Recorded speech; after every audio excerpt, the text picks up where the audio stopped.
final. Ah, caralho! Vai te fuder, Corinthians do caralho! Os resultados rebaixam o Corinthians para a Série B. Não trema, cara. O empate contra o Grêmio no Olímpico. A vitória do Goiás no Serra Dourada. E se fudeu! Vagabundo! Jogadores como o Betão, capitão do time, que nasceram no Corinthians, passaram uma vida inteira no Corinthians. Olha a reação da torcida do Corinthians no Olímpico.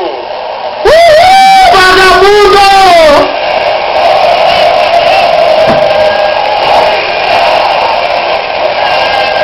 Corinthians, filha da puta! Vai tomar no meio do cu! Na segundona!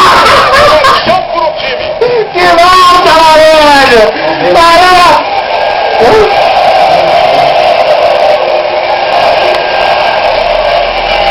O Corinthians Segundona! Corinthians! tem torcedor É na segunda! que deixa escapar que ele tem. O Felipe Herói Chora, seu viado, filho da puta!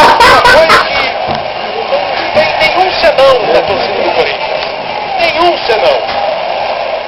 É um apoio que termina com o insucesso das pretensões corintianas. Chora, macaco, filho da puta! Caralho! Temporada que não teve nenhum vídeo, mas que tem a mensagem do eu nunca vou te abandonar do torcedor do Corinthians. Mensagem de bicha! Eu nunca vou te abandonar porque eu te amo. Ah, caralho! Ouviu o Felipe? Entendeu? Ah, não sei o que vou saber o que faltou. Agora é do que outro tá aí, a gente tem que levantar a cabeça e voltar pra primeira divisão. Agora Com certeza.